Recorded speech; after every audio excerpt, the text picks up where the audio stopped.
আমাকে খাওয়া হবে বলে এখন নারকেল কোরানো হচ্ছে। ওই ওখানে সাবু আছে। আজকে হচ্ছে শ্রাবণ মাসের প্রথম সোমবার। মা দিদি ভাই এসছে আমাদের বাড়িতে বৃষ্টিতে ভিজে ভিজে, আর তোমাদের দাদা ভাই নারকেল কোরাচ্ছে। আমরা তিনজনেই করেছি, আবার উনি চুড়ি পরেছে। দেখো শ্রাবণ মাসে চুড়ি পরতে হয়, তাই আমার এখন ওই ছোলা বাদাম টাদাম খাওয়া হয়েছে। ফল খেতে হয় আর সাবু খেতে হয়। এই যে তোমাদের দাদা ভাইও কিন্তু পরেছে, একটু তাকাও।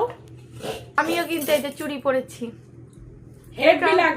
ঘরে ছিল ওই আগের বার মামুনি দিয়ে গেছিল, তার খুলে যাচ্ছে আমার হাত থেকে। আমার তো কতটুকু দেয় আর ওর তো বড় বড় বড় বড় মামুনি দিল না। ছোলা বাদাম দাও তো খাই। টুকটুক করে খা, টুকটুক করে খা। তুমিও খাও। আমি তো অনেক খেয়েছি। ছেলেরা পরীক্ষা থেকে খেয়ে যাচ্ছে। এতটা খেয়েছি আমি, এতগুলো খেয়েছি। বলে এতগুলো খেয়েছি, ভালো এতটা খেয়েছি, এতটা।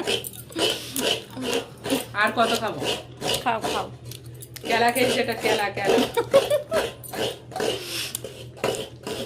ম্যাঙ্গো খেয়েছি, ম্যাঙ্গো। এই আটি শুষে শুষে খেলাম। আর কত খাবো? খাও মিষ্টি খাও। না মিষ্টি খাবো না এখন। রসগোল্লা নিয়ে এসো যে আমার জন্য। চলে আসো। গরম গরম রসগোল্লা উৎপালের দোকানে, বড় বড় গরম বড় বড়। আমি গরম রসগোল্লা ভালোবাসি। দোকানে দেখেছে নিয়ে এসছে আসার সময়। না গরম রসগোল্লা ভালো লাগে, কিন্তু ভালো লাগে না বলো? ভীষণ ভালো লাগে। আমি রাত 12টার সময় ওটা বায়না করতাম। তোমার কি হলো নারকেল কুড়ানো? হ্যাঁ পারো নারকেল কুড়াতে?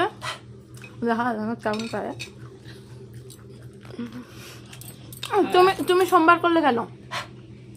আবার তুমি সোমবার করলে কেন? ও তুমি এখনো পার্বতী পেতে চাও? তাই পার্বতী পেয়েছি না, এটাকে টিকিয়ে রাখার জন্য। কি করে দেখো, আমি ওর সামনে ভিডিও।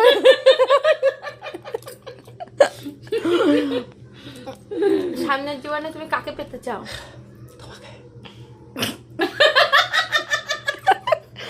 তুমি করেছো কেন বলো? তুমি উপোস করেছো কেন? আমি উপোস করেছি কেন? শিব পাচ্ছ ভাই? না এই শিবটা জানে শক্তপোক্ত থাকে ভালো, তার জন্য। আর আমি উপোস করি একটা নিয়ে বাবা ঝুলে পুড়ে মরে যাচ্ছে আবার। না ওটাই। আর তুমি কি বলো? এই তুমি ঠিক করে কথা বলো। বলছি তো মা, আসল কথা হলো উপোস করেছো তো এখনো কিছু খাইনি, তো ওই জন্য মনে হয় মাথা ঠিক হয়ে গেছে। এখন সাবুটা ভিজেছে। না একটু দাও তোমার ওই গুলি গেছে এর মধ্যে একদম গরম সন্দেশ। বাহ। আর এই যে দই, দাঁড়া আমি খুলে নি। এই যে দই খোলা হচ্ছে। সাবু মাখা কি কি দেওয়া হবে দেখো। মিক্সার আমি বাকি এই যে দই দুটো আর সন্দেশ রসগোল্লা এই দিয়ে